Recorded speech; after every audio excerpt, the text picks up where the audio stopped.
ölüden bir şey talep etmek ona ibadet etmektir kardeşlerim. Ölüye dua etmek, dua talep etmek demek. Bir öyle söylüyorum, bir böyle söylüyorum. Dua deyince başka bir resim canlanmasın diye. Ölüden bir şey istemek, yani ona dua etmek. Onun için Allah'a dua etmek değil. Ondan isteyerek dua etmek. Ona yalvarmak, ona yakarmak, ona tapmak ve ibadet etmektir. Çünkü kardeşlerim dua ibadettir. Biz bir şeyin şirk olduğunu ispatlamak için o şeyin hakkında özel hususi indirilmiş bir nas aramak bulmak zorunda değiliz. Şunu yapan müşriktir. Allah'tan başkasına şunu sarf eden şirk koşmuştur diyebilmek için her konuyla alakalı tek tek müstakil naslar, deliller bulmak zorunda değiliz. Çünkü bizim yanımızda şirkin külli bir sureti var. Allah'tan başkasına ibadet etmektir. O zaman biz her ne vakit bir şeyin ibadet olduğunu ispat ediyor isek, bir şeyin ibadet olduğu sabit olduktan sonra artık o şeyi Allah'tan başkasına sarf edenin şirk koştuğu ve ona ibadet ettiği bir daha ispat etmeye hacet olmayan bir meseledir. Bilmiyorum izah edebildim mi? Bir şey ibadetse, burayı ispat ettiysek artık onu Allah'tan başkasına yapanın, sarf edenin şirk koşuyor olduğunu ayrıca ifade etmeye gerek yoktur. O zaten ibadeti Allah'tan başkasına sarf etmek şirk olduğu için bu işte o külli şirk kavramının kapsamına girer. وَقَالَ رَبُّكُمُ دُعُونِي اَسْتَجِبْ لَكُمْ Rabbiniz dedi ki bana dua edin. Burayı unutmayın. Bana dua edin.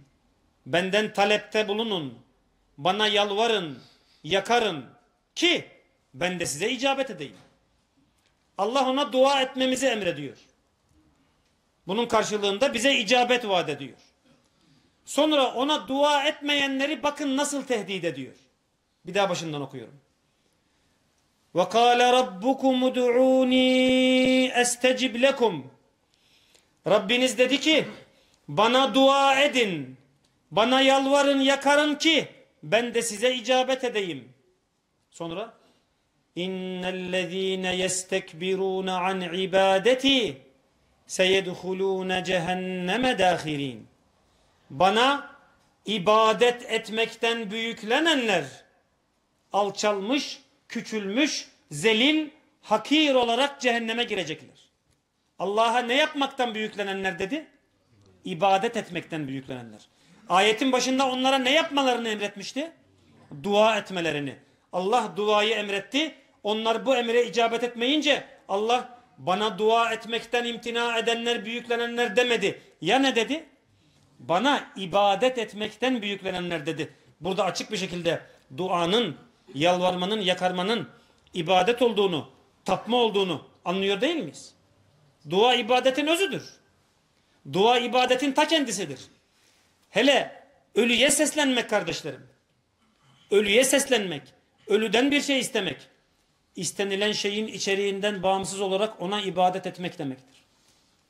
Yüce Allah buyurdu dedi ki وَمَنْ أَضَلُّ مِمَّنْ يَدْعُوا مِنْ دُونِ اللّٰهِ مَنْ لَا يَسْتَجِيبُ لَهُ إِلَى يَوْمِ الْقِيَامَةِ وَهُمْ عَنْ دُعَائِهِمْ غَافِلُونَ Kıyamet gününe kadar kendisine icabet edemeyecek, kendisine dua edenlerin duasından bile habersiz, gafil olan şeylere, kimselere dua eden, yalvaran, yakarandan daha sapkın, daha şaşkın kim olabilir?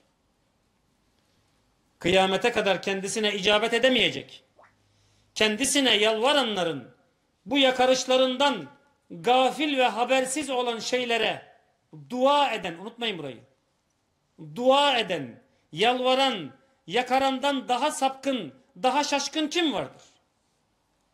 Sonra diyor ki Yüce Allah وَاِذَا حُشِرَ النَّاسُ كَانُوا لَهُمْ اَعْدَاءَ Neymiş bunlar? Dua edene işitmiyorlar. İcabet edemiyorlar.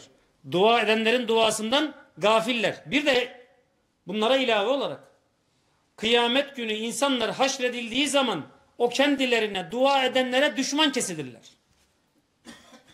وَاِذَا حُشِرَ النَّاسُ كَانُوا لَهُمْ اَعْدَاءً وَكَانُوا بِعِبَادَتِهِمْ كَافِرِينَ.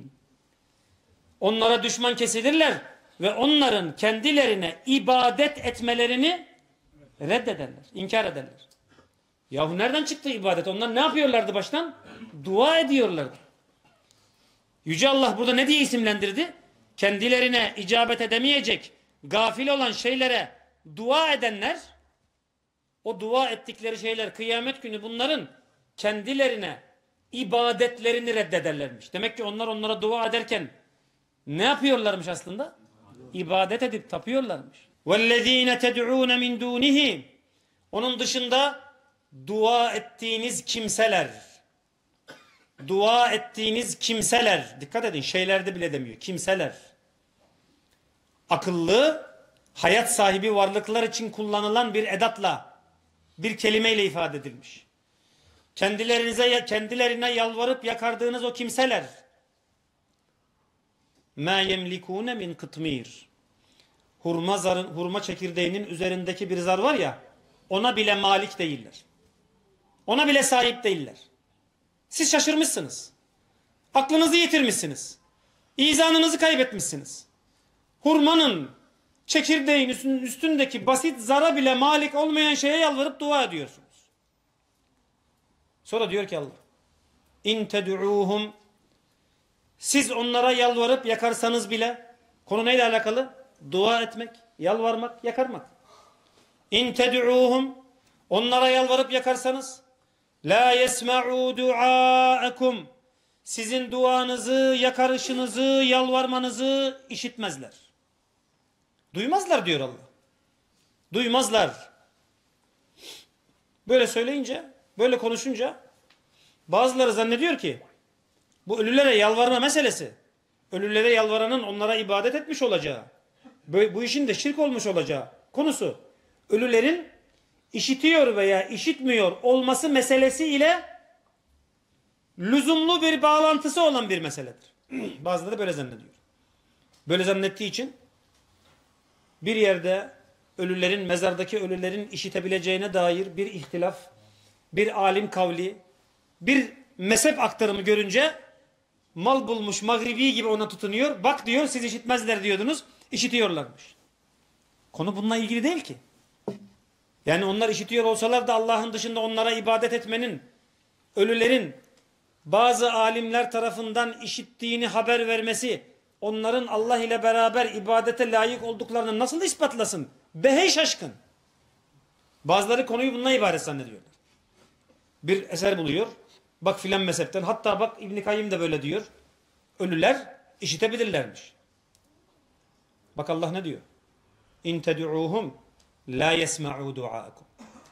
Siz onlara yalvarsanız, dua etseniz, sizin duanızı işitmezler. Ya nasıl işitmezler? İşte işitiyor, bak filan alim de böyle diyor. Ya önemli değil. Diyelim işitsinler. Hadi işittiler. Ya işitiyor olsalar ne olacak? وَلَوْ سَمِعُوا. Allah diyor, ben demiyorum. Diyelim işitsinler. Farz et ki işitsinler. مَسْتَجَابُوا لَكُمْ. Size icabet edemezler. Onlara yalvarsanız işitmezler. Sen cedel mi istiyorsun? Polemik mi istiyorsun? Yok bak ihtilaf var, ölüler işitiyor, işitmiyor. Varsay ki işitsinler. İşitseler bile icabet edemezler. Esas gelmek istediğim yer burası değil, sonu. Diyor ki Allah, وَيَوْمَ الْقِيَامَةِ. Kıyamet gününde de يَكْفُرُونَ بِشِرْكِكُمْ. Sizin müşrikliğinizi reddederler. Bunlar ne yapıyorlardı onlara? Allah'ın dışında dua ediyor, yalvarıyorlardı. Allah bak peş peşe diyor ki, onlara dua etsen, yalvarsan işitmezler. İlla ısrar mı ediyorsun işitirler diye? Velev işitseler icabet edemezler. Şunu görmenizi istiyorum. Konu neyle ilgili? Şu anda neyden bahsediliyor? Yalvarmaktan bahsediliyor. Dua etmekten bahsediliyor. Kıyamet günü ne oluyormuş? وَيَوْمَ الْقِيَامَةِ يَكْفُرُونَ بِشِرْكِكُمْ. Kıyamet günü de sizin bu müşrikliğinizi reddederler. وَلَا يُنَبِّئُكَ مِثْلُ خَب۪يرٍ. O habir olan Allah gibi hiç kimse sana haber veremez. Anladın mı kardeşlerim? Allah dua edin diyor, sonra bana ibadetten yüz çevirenler diyor. Öbür tarafta Allah'ın dışında dua edenler, en sonunda onlar kıyamet günü onların kafirliklerini reddederler. Burada dua etmekten bahsediliyor. İşin sonunda mesele şirke, şirk koşmaya, müşrikliğe getiriliyor. Buralardan açıkça anlıyoruz ki kardeşlerim, Allah'ın dışında birisinden, bir ölüden, bir gayipten talepte bulunmak, ona dua etmek demektir. Dua da ibadetin özüdür.